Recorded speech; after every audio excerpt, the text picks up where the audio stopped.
Vamos seguir aqui. O nosso querido Wilson Lima já está conectado. Nós vamos passar a pauta da CPI da Covid, da Prevent Senior. Hoje é o velório, pelo visto, não sei se é o enterro ainda. O enterro provavelmente vai ser promovido pela CPI da Alesp, que a CPI da Alesp já tem assinaturas e está pronta para ser instalada lá na Assembleia Legislativa de São Paulo para investigar a Prevent Senior. Diante de todas as barbaridades reveladas até agora, diante da incapacidade do grupo Prevent Senior de reagir, de responder de forma clara, de forma transparente, de forma contundente às acusações que estão sendo feitas, se torna absolutamente necessário, urgente, a instalação de uma investigação exclusiva dessa gestora de planos de saúde de idosos, né? Então, que está aí no centro de agora entrou no centro de todas essas denúncias e de muitas mortes que ocorreram por causa da administração ilegal, né? E até, olha, os termos, alguns são proibidos nesse horário, mas assim, a administração de medicamentos sem eficácia comprovada, mas não só a medicação de uma forma que você percebe que ali há uma intenção do médico, né, uma intenção de determinado hospital de tentar ajudar o paciente de alguma maneira. Nesse caso, fica muito claro pelo depoimento da advogada a Bruna Morato que havia uma política concertada para a promoção desse medicamento com objetivo político. Objetivo político para quê? Para poder sustentar, corroborar a narrativa negacionista do presidente da República, do governo federal. E agora a gente sabe também que há uma parceria, houve uma parceria, pelo menos, entre o Ministério da Economia, de Paulo Guedes, e o grupo que se autodenominava Ministério Paralelo, Ministério das Sombras, né? Um grupo que reunia especialistas aí em diversas searas, diversos setores, diversas áreas de atuação da medicina, alguns nem médicos eram, empresários, né? Alguns investidores, o outro até é dono de curso de inglês, o outro é dono de uma rede varejista, né? E gente que de repente se consertou aí, se acertou nesses grupos, tinha até grupo de WhatsApp, grupo de Telegram para discutir política de saúde pública. Nós chegamos a esse absurdo. É surreal. Só que o resultado está aí, o grave resultado, né? Nós estamos diante de uma barbárie que foi cometida. São bárbaros, são efetivamente bárbaros. Nós estamos cobrando também um posicionamento do Ministério da Saúde. Acho que o ministro Paulo Guedes precisa se pronunciar de forma urgente sobre essas acusações, visto que o Ministério da Saúde já havia sido citado em diversos momentos durante a investigação da CPI. Eu alertei na semana passada sobre isso aqui, alertei sobre a ausência de um aprofundamento das investigações em relação a esta eventual participação em termos de, não só de debate, em termos de aprovação de protocolos, de liberação de recursos, da participação na condução de conversas sobre vacinas. Tudo isso que veio a público durante as investigações, na primeira fase da CPI da Covid, inclusive por meio de trocas de mensagens, de e-mails envolvendo funcionários, secretários, assessores do ministro, ficaram para trás da CPI. Só que a verdade, ela é um bicho chato, né? Ele é insistente, ela acaba aparecendo. Os fatos, eles não... você pode tentar ignorá-los, mas eles se impõem. E aí agora, pela boca e pelas palavras da advogada que representa esse grupo que está denunciando toda essa barbárie, você tem, então, uma acusação ainda genérica que a CPI precisa aproveitar e pedir esclarecimentos e detalhamentos, porque, obviamente, nós não podemos fazer denúncias genéricas. Nós precisamos individualizar condutas, porque quando se fala de Ministério da Economia, você está falando de uma estrutura gigantesca, especialmente o Ministério da Economia do Paulo Guedes, que colocou aí debaixo do seu guarda-chuva diversos outros ministérios do passado. Então, nós precisamos individualizar essas condutas. É claro que essa pasta tem como chefe o ministro Paulo Guedes, que é o homem com mais poder na esplanada dos ministérios. não é o Bolsonaro, tá? Então, e é um homem consciente, ciente, né? Um homem que vem dos negócios, um homem consciente e ciente das suas responsabilidades. Aliás, é muito curioso, né? Porque depois desta informação, nós resgatamos aqui, Freitas, pode pôr na tela, como é que funciona a cabeça de alguém do mercado, né? É importante que se tenha isso em conta. A Crescera, a gestora ex-Bozano, a gestora que era do Paulo Guedes, né? O Paulo Guedes deixou a sociedade depois que foi para o governo, e ela trocou de nome, chamava Bozano, passou a se chamar Crescera, e no meio do ano passado, em agosto do ano passado, ela passou a investir em quê? Em funerárias. 350 milhões investidos no Grupo Zelo, que é um grupo especializado no chamado Death Care. Eu nem sabia que existia isso, esse termo, essa expressão. Eu aprendi hoje. Death Care. Então, assim, a partir de agosto, quando o país ultrapassava a marca de 120 mil mortes, a Crescera resolveu investir neste setor de Death Care, no Grupo Zelo, 350 milhões, tornando-se a principal investidora, tá? Segundo matéria, inclusive do Brasil Journal, que é uma publicação especializada em economia, o Grupo Zelo nasceu em 2017 da fusão de duas maiores funerárias de Belo Horizonte, a Bom Jesus e a Santa Clara. Nos anos seguintes, saiu às compras, fazendo cerca de 20 aquisições por ano e chegando a 45 funerárias. No ano passado, a empresa comprou o Parque da Colina, maior cemitério privado da capital mineira, num movimento de verticalização do negócio, que é baseado na venda de planos funerários de baixo custo, de R$ 29,90 a R$ 79,90 por mês. Ao todo, foram adquiridas no ano passado 14 novas empresas de serviços ou planos funerários e cemitérios, né? Segundo aí informação do Diário do Comércio, também coletada na internet aqui, de publicações que são especializadas e que acompanham esse mercado. O grupo também passou a investir na digitalização, inclusive promovendo velórios online. Então é um grande negócio. É importante que se diga que o mercado pensa questões que para a gente são sofridas, são doloridas, pensa de uma forma bastante fria, né? Bastante objetiva. Você tem uma pandemia, você tem os mortos se acumulando, eu vou investir em quê? Em funerária.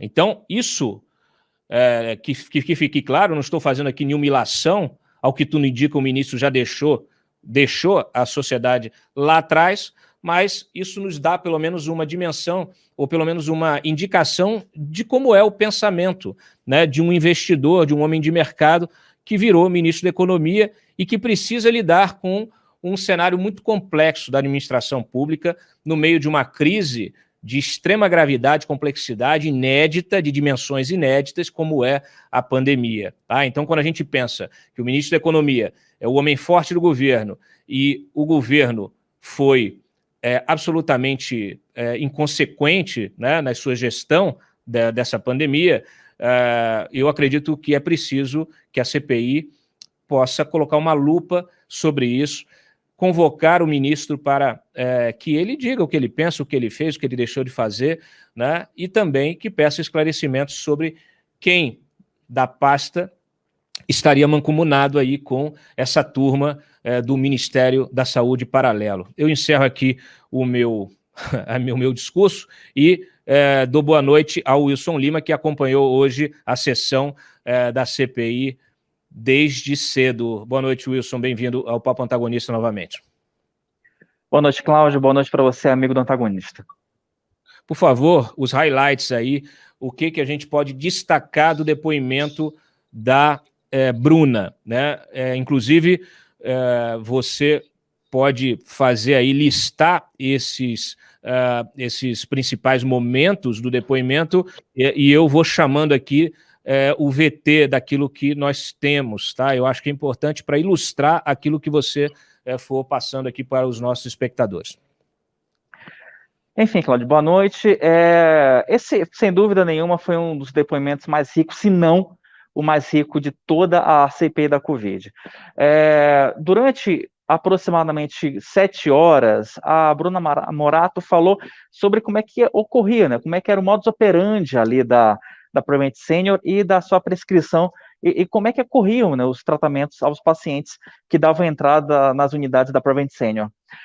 Além dessa informação que você falou agora há pouco, Cláudio, de que havia aí, houve uma reunião entre o Ministério da Economia, entre integrantes do Ministério da Saúde paralelo, para se estabelecer um pacto que seria, né, uma espécie aí de solução mágica para você abrir a economia, para você fazer com que as pessoas saíssem de casa, enfim, para que o Brasil pudesse, né, ter algum tipo de normalidade numa situação em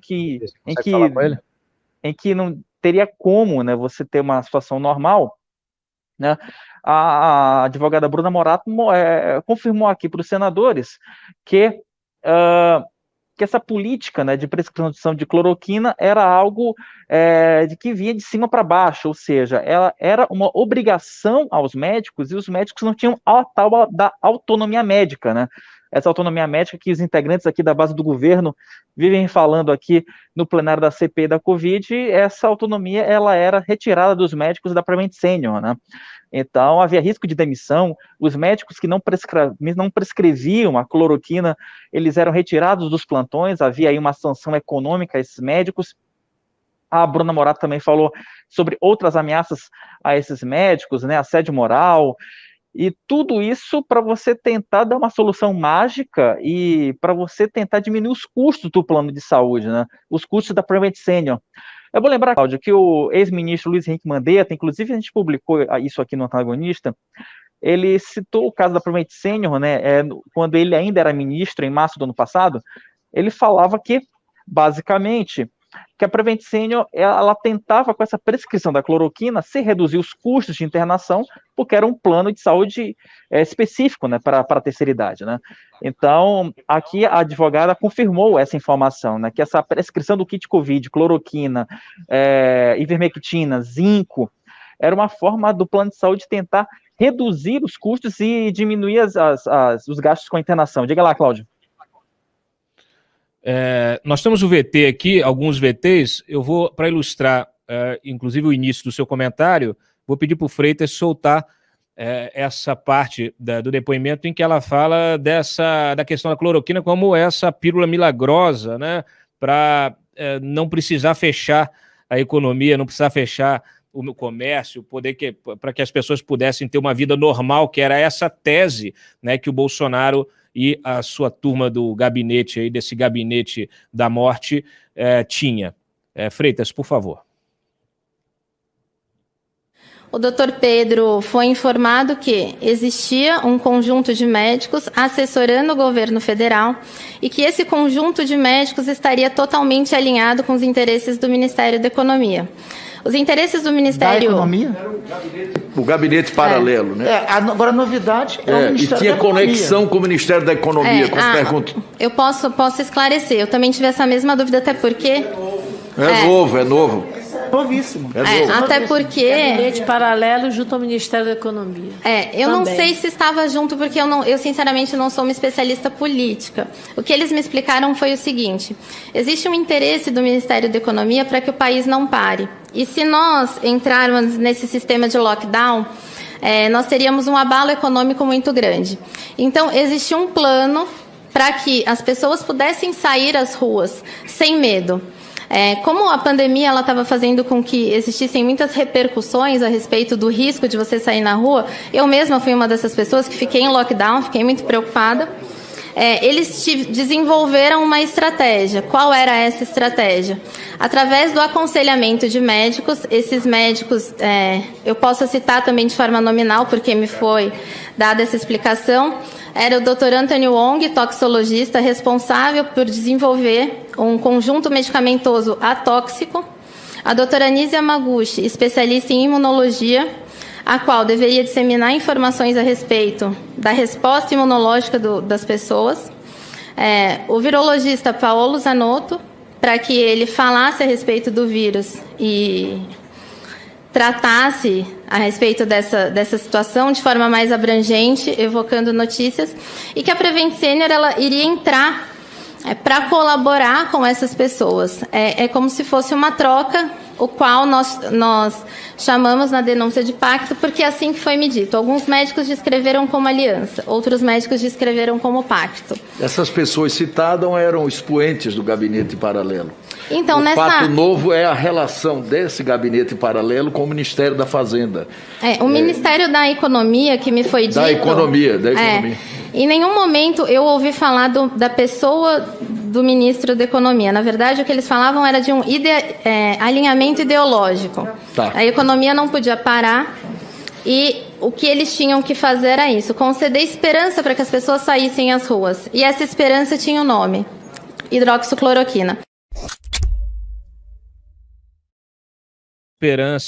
A esperança tinha um nome, hidroxicloroquina. Olha, é aquilo que a gente vem falando desde sempre, só que com pitadas de barbaridade, né? Realmente é um cenário que ele é inimaginável quando você para e pensa que em pleno século XXI você vai estar vivendo esse tipo de experimento pseudocientífico, né?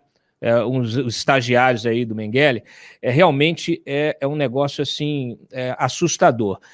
Essa história que tem a ver justamente com essa esperança para manter a economia funcionando, quer dizer, o mundo inteiro sofreu a mesma coisa. Aqui eles estavam querendo fazer realmente colocar o ovo de pé, né?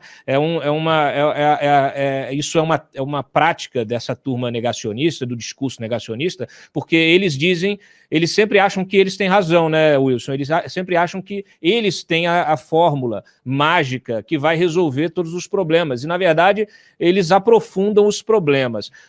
Você que acompanhou, está aumentando a pressão para a convocação do Paulo Guedes, né? Tem, inclusive, tem outro trecho aqui, que eu quero colocar na sequência, dela falando justamente que a Prevent, de forma clara, colaborou com os protocolos usados pelo governo. O que você pode falar para a gente?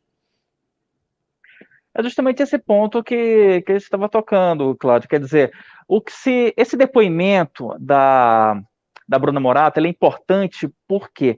Porque ele liga dois mundos. Ele liga o tal do gabinete paralelo e ele liga uma política de Estado e confirma, né, que o curandeirismo virou política de Estado, né? Então, você teve... E é uma coisa muito absurda, Cláudio, porque os senadores falam aqui que me parecia a seguinte situação. A Prevent Senior entrava com estudo clínico, né? O governo federal entrava com a política de Estado e os dois eram teoricamente beneficiados, né? Assim, o governo federal imaginava que a partir do estudo da Prevent Senior seria possível você abrir a economia e aí o Brasil seria, entre aspas, um modelo mundial de combate à pandemia, e a Prevent Senior também imaginava, com isso, ser uma referência no mundo todo do enfrentamento à pandemia. Então, por isso que houve essa troca, né? Então, por isso que o Ministério da Saúde adotou esses protocolos da Prevent Senior. Inclusive, o diretor executivo da Prevent Senior, o Pedro Batista Júnior, ele já falou semana passada que o Ministério da Saúde adotou esse tipo de procedimento. Ou seja, é algo tão surreal, Cláudio, como você falou, porque a gente está falando de 220 milhões de vidas, né? Então você tem basicamente o governo brasileiro apostando no curandeirismo, sabe? Só que isso aqui não é chá de boldo, amigo. Isso aqui é uma doença viral de grandes proporções. Tem uma questão que vai além de você simplesmente classificar como curandeirismo, que é inclusive um dos aspectos legais que a CPI está considerando para enquadrar o Bolsonaro. Eu acho que a gente aqui, o caso da Prevent Senior, ele mudou um pouco, ele acaba sendo um divisor de águas daquilo que se tinha como entendimento da gestão do governo federal em relação à pandemia, né? Porque uma coisa é você testar no sentido de eu acredito que isso aqui funcione, olha, vê aí se funciona e tal. Outra coisa é você ter uma política de governo sistematizada através de agentes privados, públicos e privados, trabalhando em parceria, né, numa área tão sensível que é a saúde pública, que trata com a vida do cidadão. E você, quando passa a testar protocolos, né, que não tem base científica, e faz isso em larga escala, com propósitos, objetivos políticos e, sabe lá, econômicos, isso passou para um outro nível, Wilson. Solta, por favor, Bruna Freitas, a Bruna falando justamente dessa colaboração da Prevent com os protocolos do governo, reforçando o que o Wilson acabou de nos dizer. Então, Vossa Excelência confirma que as receitas médicas do kit foram padronizadas e utilizadas para todos os pacientes de forma indiscriminada. Sim, conforme os relatos médicos, sim, e dos pacientes também. De que maneira a Prevent Senior ajudou a desenvolver os protocolos do chamado tratamento precoce, tão defendido pelo presidente da República durante a pandemia e repetido agora na ONU? As informações que eu tive é que a Prevent Senior colaborou com a transferência de dados, ou seja, as pessoas responsáveis pela produção e desenvolvimento desse tratamento seriam aqueles 3, conforme eu havia dito, que seriam os 3 pilares de assessoria governamental. São eles o senhor Antônio Wong, na condição de toxicologista, a doutora Nise Yamaguchi, de imunologista, e o virologista Paulo Zanotto. Tá. A Prevent Senior, ela teria colaborado com dados de pesquisa, dizendo que aquela prescrição ela era eficaz. Anota aí, cobra da CPI, porque a gente está diante de um outro crime, que você está divulgando dados privados de pacientes para pessoas de fora do grupo hospitalar. Então, isso aí já é outro crime e já vai enquadrar essa turma. Tem um outro trecho aqui que eu vou aproveitar já o embalo e colocar, Wilson, que trata justamente dela falando que médicos, que é aquilo que você acabou de falar ainda há pouco, que médicos contrários ao tratamento eram demitidos, alguns eram retirados de plantão para não receber pelo plantão, né? Então havia realmente um assédio até financeiro, um assédio trabalhista, um assédio financeiro, e, para além disso, médicos e enfermeiros trabalharam infectados. É isso? É exatamente isso, Cláudio. Não sei nem o que comentar. Essa foi uma das partes mais chocantes desse depoimento, Cláudio, porque durante toda a oitiva de hoje, existe uma expectativa, Cláudio, e aí eu vou falar aqui dos bastidores da CPI, de que seria depoimento... Quero que você traga para a gente esses bastidores. Existe uma... Como é que os senadores reagiram a esse depoimento?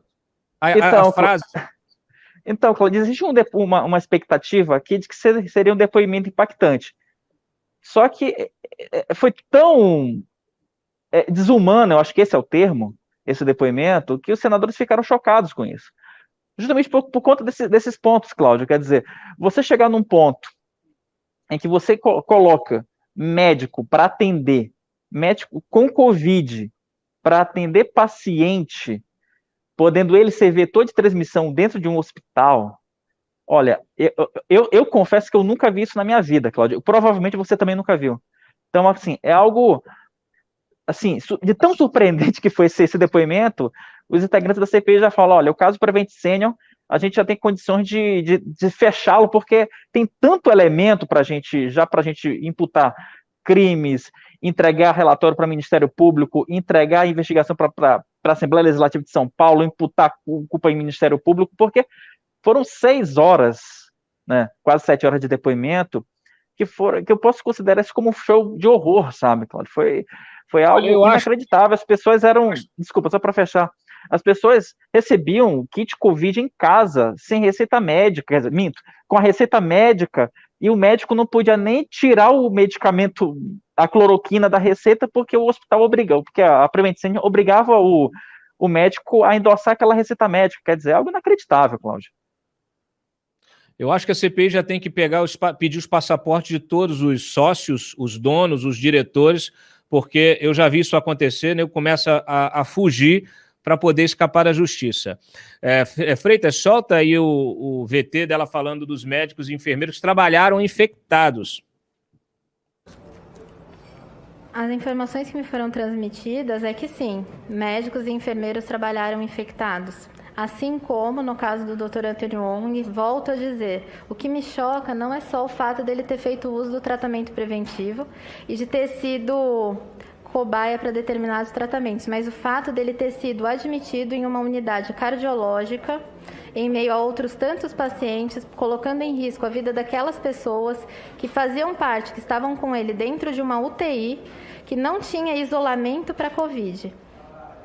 De quem parte a orientação para médicos e enfermeiros trabalharem infectados? A orientação, a determinação.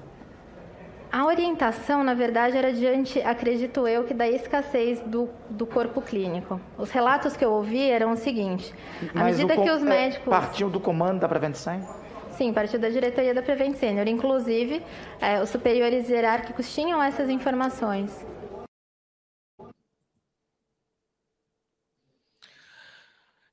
Tem um momento em que ela fala aqui, você registrou, que os pacientes não eram informados dos riscos desses estudos experimentais, né? Inclusive, ela diz que isso não era posto como um termo de autorização. O discurso era, tem que assinar aqui. E o termo de consentimento era genérico, tanto disponível no hospital quanto que era enviado por SMS. Quer dizer, agora você está autorizando pesquisa, estudo com medicamento em paciente por SMS. Realmente é uma revolução. É a política do WhatsApp, né, Cláudio? Basicamente, a política do WhatsApp chega levada até as últimas consequências. Esse trecho do depoimento, Cláudio, ele mostra também que, assim, que os pacientes eles eram submetidos a esse tipo de tratamento sem qualquer tipo de exame prévio. Uma questão que é sempre batida, inclusive quem fala muito aqui é o senador Otto Alencar, é a questão do exame cardíaco, né, para você prescrever a cloroquina, né, porque a cloroquina ela tem um efeito, né, de aumentar o teu batimento cardíaco, né, dependendo da dose que é ministrada. E esse tipo de exame cardíaco ele não era feito nos pacientes da Prevent Senior. E, de novo, estamos falando de pacientes da terceira idade. E a médica, a doutora Bruna, e ela, inclusive, utiliza uma das frases que ela falou da CPI, que acho que resume essa situação, né? Você prescrever medicamento sem anuência das pessoas, sem que elas saibam os riscos, para pacientes da terceira idade, tem o potencial de ser algo letal, né? Tem potencial de matar as pessoas. Então, não é simplesmente uma vitamina C que você compra na farmácia, é algo muito mais drástico, né? Muito mais complexo, Cláudio. Ô Freitas, solta, por favor, o VT, que ela fala justamente que os pacientes não sabiam que seriam feitos de cobaias. Nós estamos falando de pacientes idosos, extremamente vulneráveis. Esse pedido de consentimento, ele era específico e detalhava os riscos aos quais os pacientes poderiam estar submetidos? Essa questão ela é complicada de responder. Não, especificamente. Porque, veja só, o paciente idoso ele é extremamente vulnerável. Então, para o senhor entender o que acontecia, o médico falava para o paciente idoso que tinha um tratamento bom, que iria começar. Esse paciente era o paciente da telemedicina. E eles falavam para o paciente, olha, você vai passar por um tratamento, é um tratamento muito eficaz, é um tratamento novo. Se você quiser participar desse tratamento, você precisa dar um ok. E eles davam esse ok.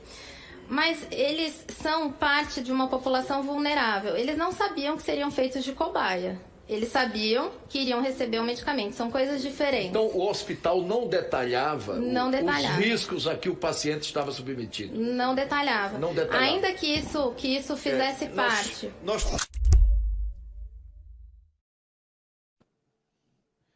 Eu agora quero que o Freitas coloque na tela um trecho aqui que eu acho que, assim, eu não sei onde está o Ministério Público, se está sentado, se você, procurador, tem um pouquinho de responsabilidade social, né, de compreensão da sua missão institucional, e está com a bunda sentada só assistindo o programa ou assistindo a CPI sem tomar nenhuma medida, realmente é melhor você mudar de profissão.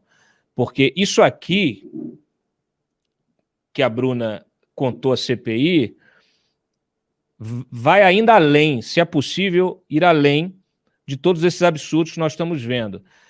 Ela disse que a Prevent reduzia a oxigenação em UTIs para desocupar os leitos.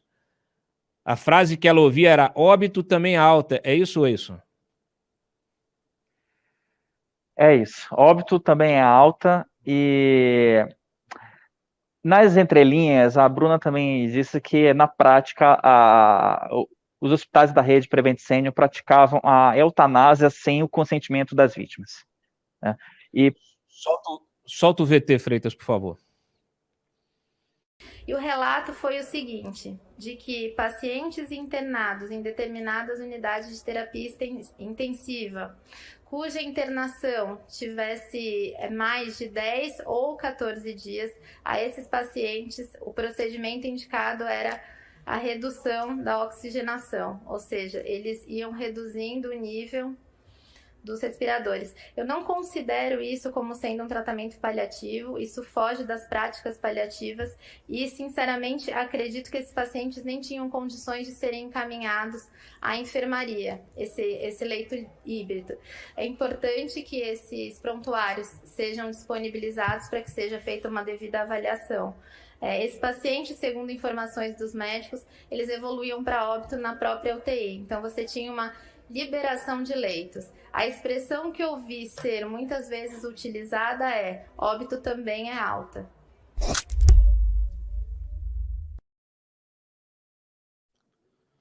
Bom, ela já confirmou tudo, confirmou o que havíamos publicado em relação à morte do Anthony Wong, que foi um dos participantes desse crime bárbaro, né? O que aconteceu com a mãe do Hang, toda a manipulação dos atestados de óbito, como a gente mencionou, todas as manipulações desses estudos, supostos estudos, a CPI deu 24 horas, né, para que a Prevent entregue os termos de consentimento sobre a kit Covid. Agora, me surpreendeu também que a própria Bruna Morato, a advogada, ficou aterrorizada, obviamente, como nós estamos, após as denúncias da Prevent Senior, e que ela foi ameaçada, é isso, Wilson? Ela foi ameaçada e ela teve o local de trabalho dela invadido, em que foram levados alguns materiais, né? Então houve também essa invasão, inclusive ela registrou o boletim de ocorrência em São Paulo. E desde então ela vem sofrendo vários tipos de ameaça, ela vem sendo retaliada em redes sociais, e tanto é que ela pediu até proteção aqui para a CPI, para que a Polícia Federal possa fazer a escolta dela a partir de agora, né? Que ela falou com todas as letras que ela teme pela própria vida diante de tudo que ela revelou aqui, né? E, Cláudia, eu só queria fazer um adendo sobre a questão do tratamento paliativo, que na semana passada houve uma discussão aqui com o senador Otto Alencar, e isso ficou um pouco mais claro hoje, nessa sessão de hoje, né? Uma coisa, para você que está em casa, para você que não está tão acostumado com o termo tratamento paliativo, ele é ministrado para aquelas pessoas que, como câncer terminal, ali você não tem cura, você não tem solução, e aí você faz o tratamento paliativo. Mas mesmo assim, o tratamento paliativo... Para que ela sofra menos. E outra coisa, Cláudio, o tratamento paliativo, ele é uma sobrevida à pessoa. Eu estou falando isso até por uma questão pessoal. Eu tive uma amiga que faleceu de câncer há pouco tempo, então ela vivia nesse tratamento paliativo. Então ela sempre falava isso pra gente: olha, eu sei que eu vou um dia, mas os médicos estão fazendo todo o esforço para me manter viva.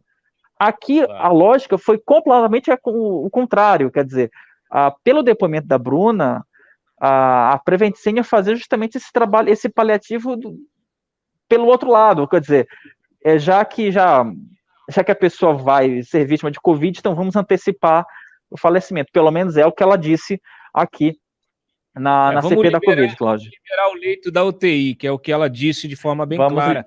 Vamos liberar o leito da UTI e diminuir o número de casos de Covid a partir da manipulação de dados, né? Quer dizer, aí fica fácil, né? Me fala uma coisa, a CPI pediu a escolta para ela, vai dar proteção, porque essa moça não pode sair por aí sem proteção. Então, foi enviado hoje um ofício para a Polícia Federal, para a Polícia Federal oferecer uma guarda para essa testemunha, né, a partir de agora, né. Aí, obviamente, que precisa de um deferimento da Polícia Federal, mas a tendência é que a PF acate essa solicitação da Comissão Parlamentar de Inquérito. E é isso, Cláudio, foi um depoimento chocante em todos os aspectos, com um desfecho surpreendente. Os senadores integrantes ali do G7 acham que foi um depoimento que basicamente incriminou de forma muito substancial o governo.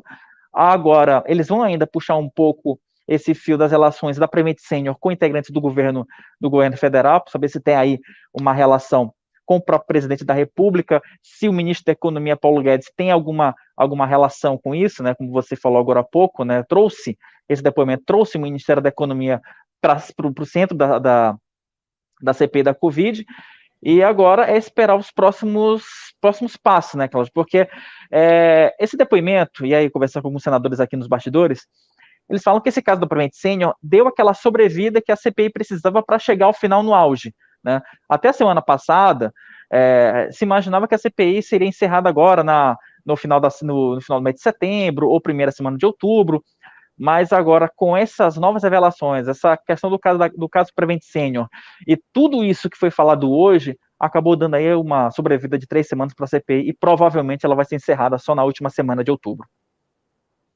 Muito bem, Wilson, obrigado pela tua participação aqui. Vamos ficar de olho nos desdobramentos, possível convocação de Paulo Guedes e medidas, né? Que tipo de medidas cautelares, você já pode cobrar isso dos senadores, podem ser solicitadas neste momento para garantir o mínimo de justiça neste caso, porque não é possível que nós tratemos uma questão que envolve a vida e a morte de centenas, milhares de pessoas, talvez, né? A gente não sabe o quanto essa Prevent contribuiu para esse saldo de 600 mil mortos, mas o fato é que nós estamos diante de crimes que não podem se deixar esfriar no tempo, né? A gente não pode deixar que a apuração desses crimes espere a conclusão de uma CPI, o envio de um relatório, a análise disso por parte do Ministério Público. Por quê? Os crimes estão sendo relatados em plena luz do dia. Então, o Ministério Público de São Paulo, a Polícia Civil, que abriu, inclusive, o inquérito, a seção de homicídios da Polícia Civil abriu o inquérito, eles precisam avançar rapidamente nesta investigação para, pelo menos, garantir que a justiça seja feita. Não a justiça divina, a justiça terrena, né? Impedindo, inclusive, a fuga, né, de pessoas responsáveis por esse crime todo, né? A gente não pode... o tempo da política é o tempo da justiça é outro, mas o tempo das famílias dessas vítimas já se esgotou há muito tempo, não querendo ser repetitivo aqui. Wilson, mais uma vez, obrigado e a gente se fala. Tchau. Abraço, Cláudio.